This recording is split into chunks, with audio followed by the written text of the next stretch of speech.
2 cup ময়দা দিয়ে যে এইরকম মিষ্টি ফুল গজা বানানো যায়, ভিডিওটি পুরোটা না দেখলে বুঝতেই পারবেন না। আর এই ভিডিওটি দেখার পর বাজার থেকে মিষ্টি কেনাও ভুলে যাবেন। বাড়ির সবাই তো বিশ্বাসই করবে না এটি আপনি বানিয়েছেন। দেখুন এটি কতটা ক্রিপসি আর ভেতরটা পুরো রসে ভরা। তাহলে চলুন দেখে নিই। এই মিষ্টি ফুল গজা বানাতে 2 কাপ ময়দা, যেটা ওজনে 250 গ্রাম, ময়ামের জন্য 2 টেবিল চামচ সাদা তেল, স্বাদ মতো লবণ দিয়ে খুব ভালো করে মিশিয়ে নেব। বন্ধুরা, এই মিষ্টি ফুল গজা দেখতে যেমন, খেতেও অসাধারণ। নমস্কার বন্ধুরা, আমি মন্টু, আপনারা দেখছেন মন্টুর রান্নাঘর। অল্প অল্প জল দিয়ে একটা ডো বানিয়ে নিচ্ছি। ডোটি খুব বেশি শক্ত করব না, আবার নরমও করব না। দেখুন খুব সুন্দর করে মাখিয়ে নিয়েছি। এবার ঢাকা দিয়ে 10 মিনিট মতো রেখে দেব। ততক্ষণ ওভেনে একটি কড়াই বসিয়ে চিনির রস বানিয়ে নেব। 2 কাপ ময়দাতে 1 কাপ চিনি দিয়েছি, যেটা ওজনে 125 গ্রাম। আর 1 কাপ চিনিতে হাফ কাপ মতো জল দিয়ে চিনির রস বানিয়ে নিচ্ছি। চিনিটাকে বেশি পাক করব না, শুধুমাত্র চিনি গলে গেলেই নামিয়ে নেব। আর এখানে 2টো ফাটানো এলাচ দিয়ে দিচ্ছি ফ্লেভারের জন্য। চিনিটা পুরোপুরিভাবে গলে গেছে। দেখুন চিনির রসটা ঠিক এইভাবে রাখতে হবে। এবার যে ময়দার ডোটি 10 মিনিটের জন্য রেস্টে রেখেছিলাম, দেখুন আগের থেকে অনেকটাই সফট হয়ে গেছে। এইবার এই ময়দার ডোটি খুব ভালো করে মেখে এইভাবে লম্বা করে একটি চাকুর সাহায্যে 3 ভাগ করে নিচ্ছি। লিচিগুলোকে বেলে নেওয়ার জন্য আমি কর্নফ্লাওয়ার ব্যবহার করেছি। আপনারা ময়দা দিয়েও বেলতে পারেন, তবে কর্নফ্লাওয়ার দিয়ে বেললে এর টেক্সচারটা ভালো আসবে। এইভাবে গোল রুটির মতো করে বেলে নিতে হবে।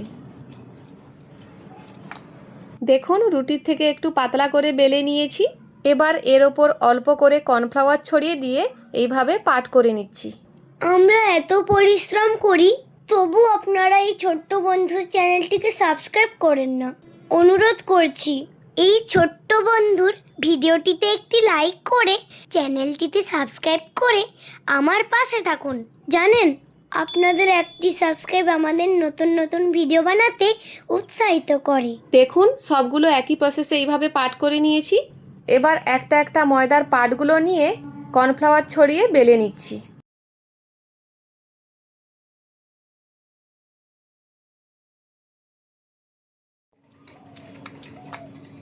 দেখতেই পাচ্ছেন এটাকেও কিন্তু আমি পাতলা রুটির মতো করে বেলে নিয়েছি। দেখুন এই রকম একটা গ্লাস নিয়েছি।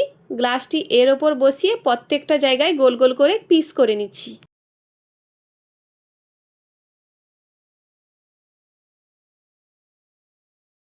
এইভাবে সব বানিয়ে নেওয়ার পর এটাকেও পরে একটু জল দিয়ে বানিয়ে নেওয়া যাবে। এইভাবে উপর থেকে একটু কর্নফ্লাওয়ার ছড়িয়ে দিচ্ছি, যাতে একটার সাথে একটা না লেগে যায়। তারপর এগুলোকে একটি পাত্রে উঠিয়ে নিচ্ছি। এইগুলোকে ডিজাইন বানানোর জন্য 2 পিস করে সাজিয়ে নিচ্ছি। দেখুন সবগুলো এইভাবে 2 পিস করে সাজিয়ে নিয়েছি। দেখতেই পাচ্ছেন এখানে 2টো করে আছে। এগুলোকে আবার ডিজাইন বানাবো। একটি ছুরির সাহায্যে শুধু কোণগুলো এইভাবে কেটে নিতে হবে। দেখুন এইভাবে বাঁকিয়ে বাঁকিয়ে কোণা করে কেটে নিচ্ছি।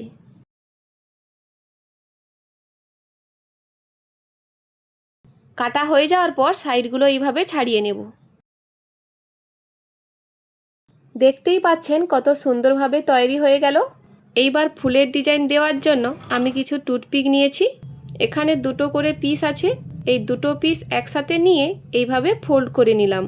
আবার 2 সাইড এইভাবে ফোল্ড করে টুথপিক এইভাবে হালকা করে লাগিয়ে দেবেন, যাতে এই ফুলটা টুথপিকের সাহায্যে আটকে থাকে। তারপর এইভাবে একটু হাত দিয়ে সেট করে দেব। দেখুন কত সুন্দর করে একটা ফুলের ডিজাইন দিয়ে দিয়েছি। এগুলো ভাজার সময় যখন ফুলে যাবে তখন আরও বেশি দেখতে ভালো লাগবে। তাহলে একই প্রসেসে 2টো করে সবগুলো বানিয়ে নিচ্ছি।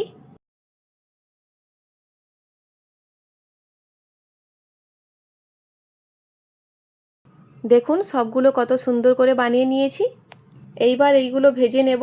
তার জন্য আমি তেল বেশি গরম করিনি, মিডিয়াম গরম করে ফুল গজাগুলো ভেজে নিচ্ছি। আর তেল বেশি গরম করে ভাজলে খুব একটা ভালো ভাজা হবে না, তাই এগুলো পুরোটা লো ফ্লেম করে ভাজতে হবে। ফুল গজাগুলো এইভাবে হালকা করে উল্টে পাল্টে ভেজে নিতে হবে।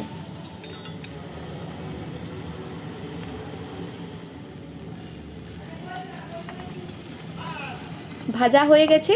এইভাবে তেলটা ঝরিয়ে একটি পাত্রে রেখে দেব।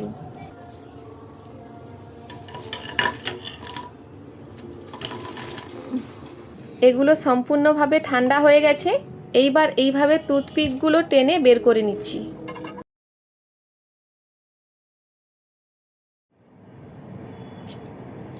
দেখুন সবগুলো টুথপিক এইভাবে বের করে নিয়েছি। এইবার আমি চিনির রস দেব। চিনির রস আগে থেকে বানিয়ে ঠান্ডা করে রেখেছিলাম। এইভাবে চামচ দিয়ে ফুল গজার ওপর থেকে চিনির রস দিয়ে দেব, যাতে ভেতর পর্যন্ত চিনির রসটা ঢোকে। আর চিনির রসটা দেওয়ার সময় অবশ্যই ফুল গজাগুলো ঠান্ডা থাকতে হবে। দেখুন চিনির রসটা দেওয়ার পর এইভাবে একটু ঝাঁকিয়ে নিচ্ছি। 5 থেকে 10 মিনিট পরে দেখুন চিনি রসে ডোবানোর পর ফুল গজাগুলো কত সুন্দর দেখতে লাগছে। একটা ভেঙে দেখাচ্ছি, দেখুন শব্দ শুনে বুঝতেই পারছেন। আর ভেতরটা দেখুন পুরো রসালো, দেখেই জিভে জল চলে আসবে। আর এই ভিডিওটি যদি আপনাদের ভালো লেগে থাকে তাহলে কমেন্টে অবশ্যই জানাবেন। আমি আসছি আবার পরের ভিডিও নিয়ে। ভালো থাকুন, সুস্থ থাকুন।